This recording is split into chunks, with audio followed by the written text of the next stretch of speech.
Teorías ácido-base con comentarios de Svante Arrhenius. Antes de comenzar con la pasarela de teorías como si fueran modelos, es bueno recalcar que en cada teoría los conceptos de ácido y base, así como de las reacciones involucradas, cambian. Por lo anterior, en los siguientes textos se intentará resaltar el paso de la teoría de Arrhenius a la de Bronsted-Lowry como un cambio de conceptos más que como una generalización de la teoría como comúnmente se explica en clase.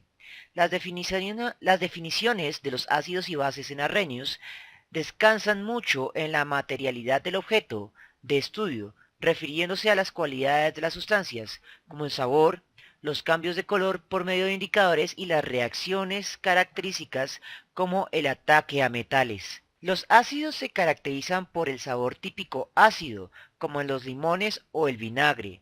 Los ácidos son capaces de cambiar la coloración de los colorantes en ciertas plantas.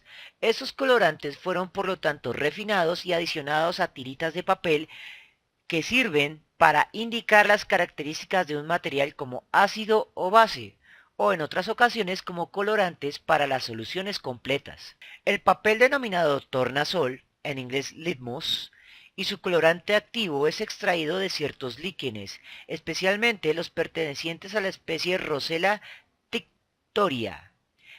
De manera estándar en el laboratorio se manejan dos tiritas de papel tornasol de colores opuestos, el papel tornasol rojo y el papel tornasol azul. El papel tornasol rojo se queda rojo al adicionar un ácido, mientras que el papel tornasol azul se torna rojo con la misma sustancia y por ende rojo se emplea para designar a los ácidos. Las bases son las sustancias capaces de neutralizar a los ácidos, es decir, no solo poseen ciertas reacciones opuestas como con los colorantes de papel tornasol, pues cuando ambos ácidos y bases se mezclan, de cierta forma, consumen sus propiedades características, asemejándose a aquellas del agua, a menos que la concentración de uno sea muy grande con respecto al otro. Las bases también pueden quemar como los ácidos. Por ejemplo, el diablo rojo, que se emplea para destapar cañerías, es una base de hidróxido de sodio muy concentrado. En este caso, el papel tornasol azul con una base se queda azul, mientras que el papel tornasol rojo va a tornarse azul, por lo que el color azul va a ser el indicador de base. La teoría ácido-base de Arrhenius no se basa en una sustancia materializable como el oxígeno, sino en entidades teóricas que deben explicar el comportamiento de los materiales, en este caso, iones. Por lo cual, ya desde este punto de vista, los ácidos y bases abandonan un poco su tratamiento como materiales y se los analiza desde una perspectiva simbólica que debe dar cuenta de las propiedades de dichos materiales. En la teoría de Arrhenius, los ácidos se definen como aquellas sustancias que liberan un protón que, capturado por el agua, genera el ion hidróneo, también llamado ion hidrogenión. Dado que el hidrogenión es molesto de escribir, generalmente se reduce al símbolo de un ion positivo de hidrógeno, mientras que el agua se asume implícitamente, pero no se expresa en la ecuación para resumir espacio y tiempo. Así, ácidos fuertes como el ácido clorhídrico se van a caracterizar por una fracturación casi completa de sus moléculas, liberando grandes cantidades del ion de hidrógeno de una carga positiva, que aunque en la realidad se una a una molécula de agua, en la mayoría de las ecuaciones químicas se expresa en su forma resumida. Una base, también denominada sustancia alcalina, es una sustancia que, al disociarse iónicamente con el agua, total o parcialmente, libera iones hidroxilo o hidróxido. Cualquier nombre es válido. La teoría ácido-base de Arrhenius depende mucho de la disociación del agua, o mejor dicho, la autodisociación del agua, la cual tiene un especial significado, debido a que ésta puede autodisociarse para generar ambos iones, hidróneo para el ácido e hidroxilo para la base. El agua es al mismo tiempo un ácido y una base, y al mismo tiempo una sustancia neutra. Cuando las cantidades relativas del portador de la acidez y del portador de la basicidad son iguales, entonces las propiedades ácido y base se neutralizan y por lo tanto, para los términos de nuestra piel, básicamente no queman. Un ácido fuerte es un electrolito fuerte, es decir, una sustancia que al mezclarse con agua disocia totalmente su entidad molecular formando iones constituyentes. En los ácidos de Arrhenius, un ácido fuerte es aquel que cede todos los átomos de hidrógeno al agua para formar iones hidronio. Un ejemplo de ello es precisamente el ácido clorhídrico o el ácido perclórico. De esta manera, HCl como molécula deja de existir completamente y solo existen sus iones constituyentes. Una base fuerte es un electrolito fuerte, es decir, una sustancia que al mezclarse con agua se disocia totalmente en sus iones constituyentes, generando el portador de la basicidad en la teoría de Arrhenius, que es el grupo hidroxilo, OH de una carga negativa. Muchos hidróxidos son bases fuertes, como el hidróxido de sodio, que cuando está concentrado lo denominamos diablo rojo, destapador de cañerías. Los ácidos y bases débiles son electrolitos débiles, es decir, aquellas sustancias que no se rompen electrolíticamente de manera completa y a nivel molecular generan tres sustancias o especies químicas en equilibrio. La primera es la molécula en sí, que no pudo disociarse completamente. Y las otras dos son los iones electrolíticos. Uno con carga negativa que se denomina base conjugada y el otro que es el ion de hidrógeno de una carga positiva asociado al agua. En este caso se da una reacción reversible y el sistema con tres especies químicas ingresa a un equilibrio químico, como el que vimos en lecciones anteriores. Más allá de sus éxitos, el modelo de Arrhenius era limitado e inconsistente con cierta evidencia experimental. Muchas reacciones ácido-base reaccionan independientemente al agua. Un caso especial bastante problemático es la propiedad básica de la sustancia llamada amoníaco, NH3, que por su fórmula molecular uno pensaría que debería comportarse como un ácido al poder ceder al menos uno de sus tres protones, pero no se comporta así. Cuando el amoníaco se disuelve en agua, este no cede protones, sino que los consume disminuyendo la concentración de protones en agua. El amoníaco, por lo tanto, tiene un comportamiento de base independientemente al grupo hidroxilo, lo cual debilita la definición de base desde la perspectiva de la teoría de Arrhenius. Es decir, aunque el grupo hidroxilo es una base, no es la única base. La búsqueda y explicación de las otras bases dio lugar a la segunda teoría ácido-base, que fue la teoría de Bronsted-Lowry, que es por mucho la teoría ácido-base más exitosa que existe. Los ácidos en esta teoría se siguen definiendo como productores de iones positivos de hidrógeno o protones, es decir, sustancias que liberan hidrógenos positivos acuosos en el agua. La base se define como cualquier sustancia que consume esos protones disminuyendo su concentración en el agua. De esta manera, la definición de ácido y base en Bronsted-Lowry está enfocada únicamente a quien da protones o quien consume protones. Ácido es una sustancia que posee muchos protones, base es una sustancia que posee pocos protones. En equilibrio, el ácido que cede el protón convive con uno de sus productos que será una base que consume protones. Dado que ambas reacciones directa y reversa ocurren simultáneamente todo el tiempo. A esto se lo denomina equilibrio entre ácido y base conjugada, que es un ejemplo concreto del equilibrio químico. Por lo general, los ácidos muy fuertes crean bases extremadamente débiles y por ende las reacciones reversas son despreciables. Y lo contrario también es válido. Las bases muy fuertes generan ácidos muy débiles cuyas reacciones reversas son despreciables. En el esquema podemos ver que el ácido clorhídrico va a generar el ion cloruro de una carga negativa. Ese ion cloruro de una carga negativa es la base conjugada. Sin embargo, ese ion cloruro de una carga negativa tiende a unirse poco con el protón que se dio. Y como tiende a unirse muy poco, esa reacción reversa, aunque posible, se da en muy pocos momentos. La gráfica nos muestra cómo la reacción reversa va aumentando hasta sustancias que son intermedios.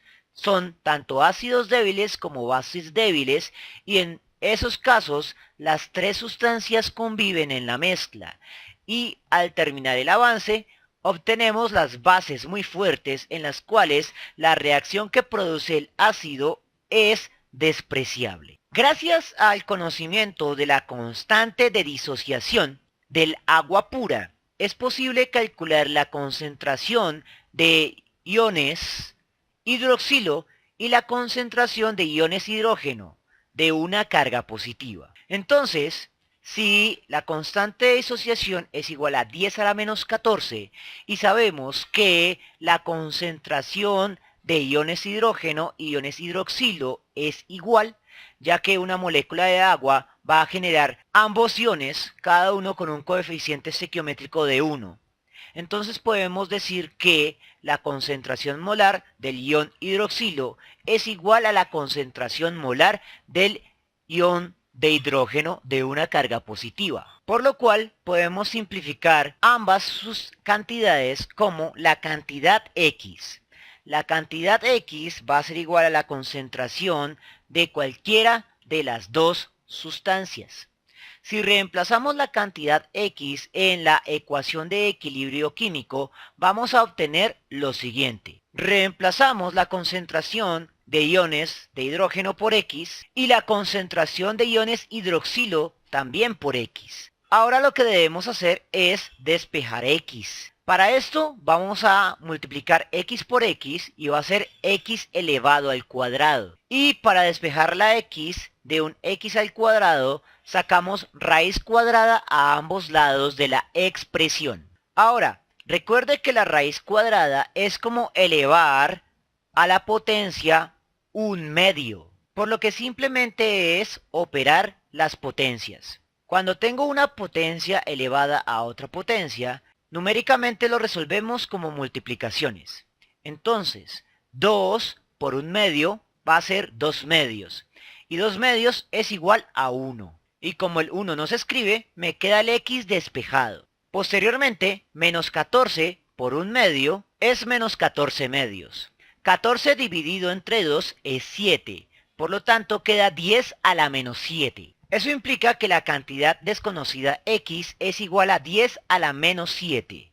Por lo tanto, la concentración molar tanto del ion de hidrógeno como del hidroxilo en el agua pura es 10 a la menos 7 molar. Ese valor es importante porque implica que cuando tenemos una sustancia neutralizada, la cantidad de iones de hidrógeno es 10 a la menos 7. Ese es el valor de neutralidad. Ahora miremos lo que sucede cuando la cantidad de iones de hidrógeno es muy grande. Entonces, cuando tenemos una potencia de 10 a la 0, eso implica que la concentración molar de iones positivos de hidrógeno es 1. A medida que incrementamos el negativo, por ejemplo 10 a la menos 1, eso implica que 1 queda dividido entre 10, o lo mismo 0,1. Hemos disminuido 10 veces la cantidad de hidrógenos solo al disminuir en una unidad la potencia 10. A medida que disminuimos unidades en la potencia 10, la concentración de iones de hidrógeno va disminuyendo 10 veces. Y paulatinamente la cantidad de iones de hidrógeno va disminuyendo en la medida que el valor numérico del negativo de la potencia va aumentando.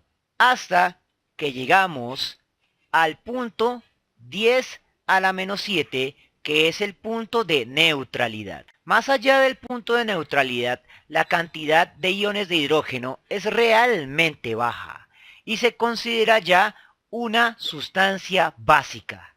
Normalmente una disolución ácida va a tener una cantidad total de protones. Los protones que otorga el agua por su autodisociación y los protones que genera el ácido. Sin embargo, si este ácido tiene una cantidad de 10 a la menos 6 o mayor que eso, 10 a la menos 4, 10 a la menos 3, 10 a la menos 2, etc., entonces tomar en cuenta la cantidad de protones del agua es irrelevante. Eso se debe a que 10 a la menos 6 es 10 veces más grande que 10 a la menos 7. Y entre más ácido es la solución ácida, por ejemplo 10 a la menos 5, será 100 veces más ácido que 10 a la menos 7. 10 a la menos 4 será 1000 veces más ácido que 10 a la menos 7, etc. Por lo tanto, el aporte ácido de la autodisociación del agua no es relevante en términos de aproximaciones de Fermi, por ejemplo. Y en ese caso, en las titulaciones, es por esto que no se toma en cuenta la autodisociación del agua para hacer los cálculos ácido-base. Convirtamos estos dos valores a decimales para que puedan ver claramente lo que sucede. 10 a la menos 7 es como tener 7 ceros a la izquierda. 1, 2, 3, 4, 5, 6, 7. Y 10 a la menos 4 es como tener 4 ceros a la izquierda. 1, 2, 3, 4. Al sumar esto, obtenemos lo siguiente. En esta suma, el 1000 sería el aporte de 10 a la menos 4, una sustancia ácida, y el unito sería el aporte ácido de la autodisociación del agua. Dado que lo que empleamos para hacer inferencias son los valores de los exponentes, no sus signos negativos y tampoco la base, lo que se hace es convertir la concentración molar con una función matemática que aísla solo el valor del exponente arbitrariamente como un valor entero positivo. Esa función logarítmica que aísla la potencia de la concentración de hidrógeno y por ende recibe el nombre de pH, que significa potencia de iones de hidrógeno. Pues es una función que aísla la potencia negativa de los hidrógenos de manera positiva. Tenga en cuenta que aunque la escala se calibra por medio de la constante de disociación del agua, ácidos muy concentrados pueden arrojar valores negativos de pH. Recuerde siempre entonces que la neutralidad se encuentra en el pH 7, que era la concentración 10 a la menos 7 del agua ultrapura. Desde 7 hasta 14 se considera que la sustancia es básica o alcalina, y desde 7 hacia los valores negativos se considera que la sustancia es ácida. La fórmula opuesta es la que me permite obtener la concentración de protones o iones positivos de hidrógeno a partir de un valor dado de pH medido por algún instrumento digital. Por ejemplo, si mi instrumento digital me dice que la mezcla acuosa tiene un pH de 4, entonces reemplazo el 4 y la concentración de iones va a ser 10 a la menos 4 molar. En decimales va a ser 0,1, 2, 3, 4 molar de hidrógeno. El problema se da cuando mi instrumento no me da valores exactos de pH. Entonces, por ejemplo, obtuve un valor de pH de 3,5. Ese valor de 3,5 va a estar en medio del pH 10 a la menos 4 y 10 a la menos 3. Y por lo tanto, son 3 ceros a la izquierda. El problema es que al ser una escala logarítmica, ese valor de pH no va a ser 0,005. En la siguiente tabla tenemos una distribución de los decimales de un pH. A medida que vamos pasando desde 1, 1.1, 1.2, 1.3, 1.4 y 1.5, el pH empieza a disminuir desde 0,10 a 0,08, 0,06, 0,05. Sin embargo, la relación entre esos valores no es lineal, como se puede ver en la tabla que tienen en sus guías. El concepto de pH fue introducido por primera vez por el químico danés Søren Peder Lauritz Sørensen en el laboratorio de Carlsberg en 1909 y actualizado en 1924 para acomodar las definiciones y mediciones en términos de células electroquímicas. La bacterióloga Alice C. Evans, famosa por la influencia de su trabajo en la industria láctea y la seguridad alimentaria, atribuyó a William Mansfield Clark y sus colegas el desarrollo de métodos de medición de pH en la década de 1910, ya no desde una perspectiva química, sino física, por medio de instrumentos electrónicos, que tuvieron una amplia influencia en el laboratorio y uso industrial. El pH o potencial de hidrógenos es uno de los factores abióticos que condicionan de manera más directa la bioquímica de los seres vivos. Esto se puede realizar de dos formas. La primera es mediante la modificación de la reactividad de las especies químicas, debido a que los hidrogeniones en solución son capaces de afectar el estado iónico de las moléculas biológicas como las proteínas. El pH puede alterarse muy fácilmente debido a la alteración de otros factores abióticos como la luz. Si el pH cambia, la función de las proteínas se daña y el ser vivo muere. Para protegerse de estos fenómenos, los seres vivos en sus ambientes internos generalmente poseen sustancias químicas que son capaces de amortiguar las variaciones de pH. A este tipo de sustancias se las llama buffer o amortiguadores, sustancias que se resisten al cambio de pH. El cambio de pH del suelo, ya sea hacia ácido o hacia básico, también llamado alcalino este último, altera el equilibrio del flujo de nutrientes y desechos en las raíces, disminuyendo su crecimiento, afectando la calidad de sus productos o matando el cultivo de plano. No se puede cultivar cualquier planta en cualquier suelo, aunque algunas especies como el diente de león y los pastos salvajes tienen una amplia gama de tolerancia de pH. La lluvia ácida es una lluvia o cualquier otra forma de precipitación que es inusualmente ácida, lo que significa que tiene niveles elevados de iones de hidrógeno que darán valores inferiores a 7 de pH. Puede tener efectos nocivos en las plantas, los animales acuáticos y la infraestructura. La lluvia ácida es causada por las emisiones de dióxido de azufre y óxidos del nitrógeno que reaccionan con las moléculas de agua en la atmósfera para producir sus respectivos ácidos. La lluvia es naturalmente ácida debido a la presencia de dióxido de carbono en fase gaseosa en la atmósfera, el cual reacciona con el vapor de agua para dar lugar al ácido carbónico. Posteriormente, el ácido carbónico se disociará parcialmente en un equilibrio triple, formando el ion bicarbonato y el ion carbonato, y cediendo protones al agua, haciendo que esta lluvia sea levemente ácida. Por esta razón, la lluvia posee normalmente un contenido mayor de iones de hidrógeno que de iones hidroxilo. Sin embargo, impurezas en la gasolina generan óxidos de nitrógeno y azufre, que al reaccionar con el agua sintetizan los ácidos nítrico y varios ácidos del azufre como el ácido sulfúrico, que bajan radicalmente el pH de la lluvia a niveles tóxicos. Desde 1970, los gobiernos han intentado aumentar la pureza de la gasolina y del diésel para disminuir este fenómeno, las impurezas de azufre y nitrógeno. La lluvia ácida no afecta directamente la salud humana. El ácido en el agua lluvia está demasiado diluido para tener efectos adversos directos. Sin embargo, las partículas responsables de la lluvia ácida, los óxidos del azufre y del nitrógeno, tienen un efecto adverso como micropartículas en el aire.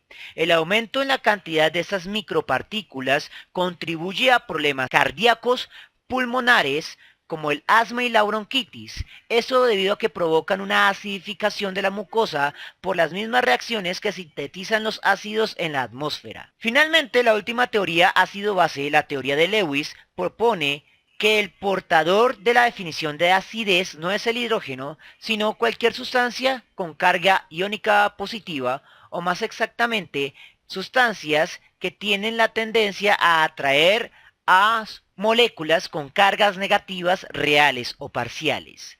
De este modo, un ácido se define como sustancias electrofílicas que atraen electrones o cualquier cosa negativa, mientras que la base se denomina como sustancias nucleofílicas que atraen sustancias positivas. Aunque la teoría de Lewis es más general, no es tan popular en biología o la industria de alimentos, por lo que generalmente las preguntas se hacen con respecto a la teoría de Bronsted-Lowry, ya que es en dicha teoría en la que se enmarca el concepto de pH.